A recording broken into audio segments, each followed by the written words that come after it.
Pemirsa, kami akan ajak Anda untuk menuju ke Polda Metro Jaya untuk mendengarkan bersama-sama konferensi pers mengenai penembakan yang terjadi di kantor MUI Pusat yang berlokasi di Jakarta Pusat. Bisa menginsafi perbuatannya itu salah atau benar. Tidak masuk dalam kategori peniadaan pidana, artinya tidak masuk dalam kategori hilang akal karena divonis. Oleh karenanya nanti akan lebih lanjut dijelaskan oleh tim Apsifor pendalaman secara psikologis ya, terkait dengan latar belakang psikologis dan perilaku serta secara konseptual ditarik menjadi motif nantinya.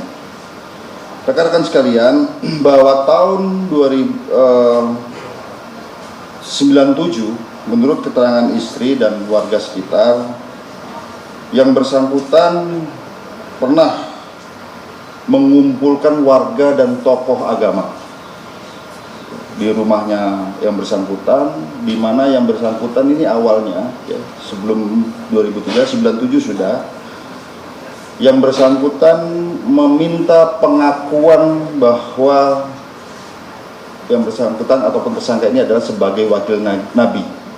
Diundang tokoh agama, tokoh masyarakat, ya, ustadz, sejumlah kurang lebih 20 orang. Ini pengakuan keluarga. Namun pada saat yang bersangkutan menyampaikan bahwa yang bersangkutan adalah wakil Nabi, tidak ditanggapi dan pada saat itu para peserta langsung bubar. Ya. Kemudian hasil pemeriksaan kami bahwa sehari-hari kegiatan tersangka ini normal, ya, bersosialisasi juga normal, kemudian beribadah juga normal, ke masjid dan sebagainya normal, tidak ada yang aneh. Namun memang sebagian besar masyarakat mengetahui bahwa yang bersangkutan ini pernah minta pengakuan sebagai wakil Nabi, baik di lingkungannya, tetangga, warga, pemerintah daerah, sampai dengan ke pusat. Kemudian rekan-rekan sekalian, kami juga perlu menjelaskan yang bersangkutan juga pernah beberapa kali mendatangi MUI Lampung. Jadi sebenarnya di Jakarta ini hanya ujungnya saja, di Lampung lebih sering yang bersangkutan ataupun tersangka ini untuk datang menyampaikan aspirasinya untuk mendapatkan pengakuan sebagai Nabi. Kemudian terkait dengan pertanyaan-pertanyaan selama ini, ya, bahwa yang bersangkutan ini kan tidak bisa atau tidak menguasai komputer. Kami dapatkan satu saksi, ya, ternyata tersangka ini pernah 2 kali mengirimkan surat, mengetikkan surat melalui rental fotokopi di sana, dibayar setiap surat itu 5.000 yang ditujukan kepada MUI Pusat. Sudah kita periksa saksinya juga itu.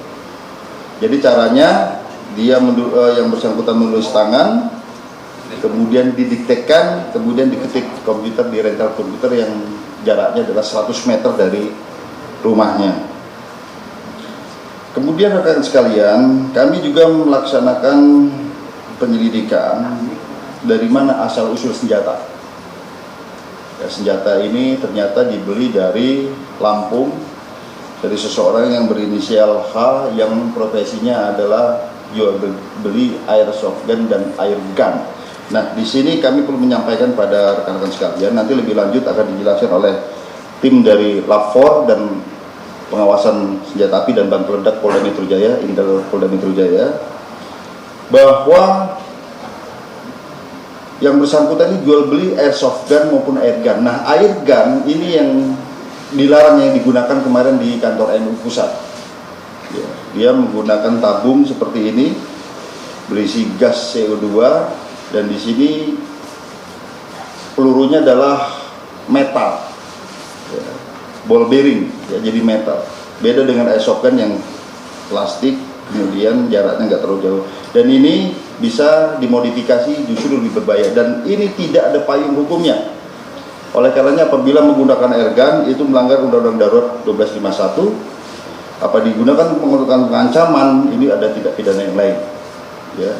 Jadi air gun nanti akan dijelaskan oleh balistik meteorologi forensik dan dari Wasenda. Selain itu rekan sekalian, tim juga melakukan penyelidikan tentang riwayat daripada tersangka ini, riwayat kesehatan, di mana kami temukan pada saat di TKP, di ranselnya ada beberapa jenis obat, di rumahnya kami temukan beberapa jenis obat, ya. Kemudian rekam medis kami meminta dari rumah sakit di Pesawaran berapa kali yang bersangkutan, dan ternyata ini konsisten dengan hasil otopsi maupun pemeriksaan dari Bidokes dan kedokteran forensik. Ya, nanti akan dijelaskan oleh ahlinya sesuai dengan metode kolaborasi interprofesi. Rekan-rekan sekalian, terhadap senjata ini deliknya berbeda. Kami sudah amankan 3 orang dari Lampung, ya, sekarang dalam proses pemeriksaan, ya, dan dalam waktu dekat mungkin akan kita tingkatkan sebagai tersangka. Artinya bukan terkait dengan tidak pidana penyerangannya ya, tapi senjatanya ini, karena memang ini ternyata ini sudah sering menjual beli senjata di Lampung, salah satunya atas nama inisial H ini, yang profesinya ada dari polisi kehutanan, kemudian guru honorer dan swasta.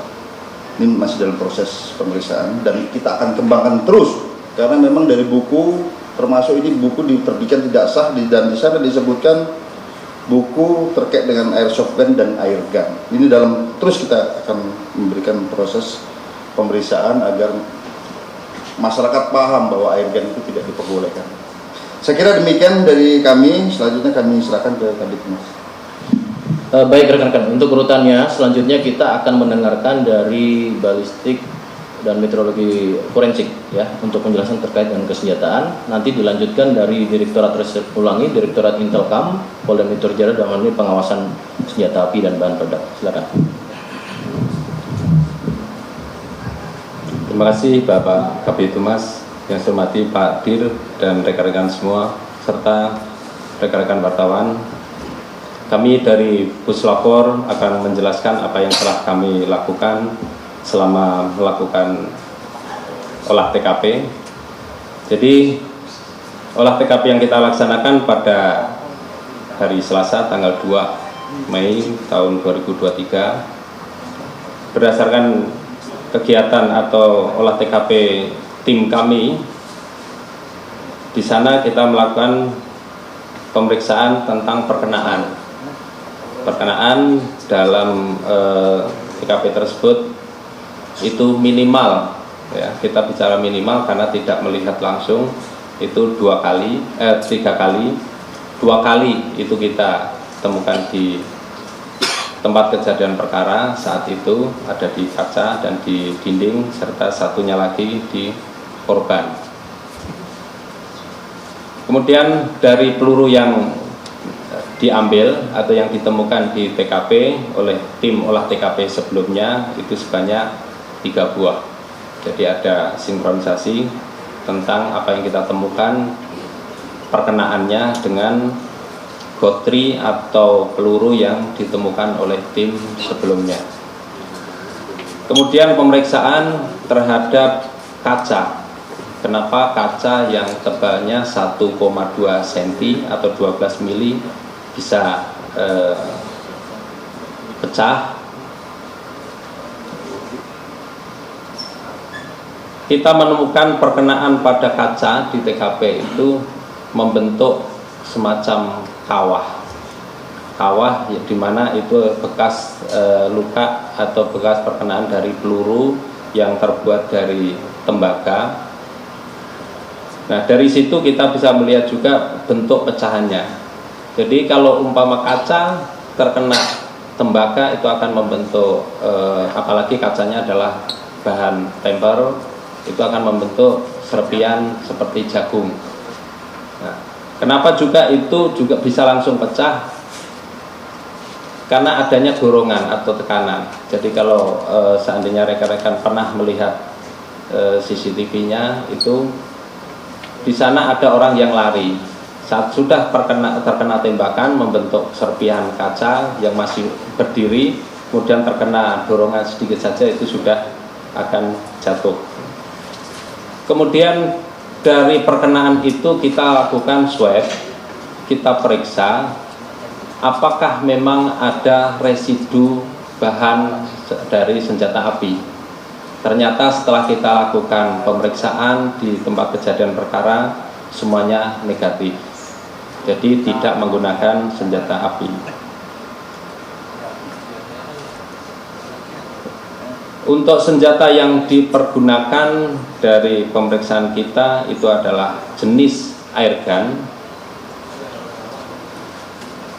Jenisnya adalah pistol model Glock 17 dengan kaliber 6 mm dengan menggunakan gotri atau ball bearing. Nah, senjata ini memang sampai saat ini secara regulasi tidak diizinkan untuk dipergunakan atau regulasinya belum ada karena memang sangat berbahaya apabila ini beredar secara bebas.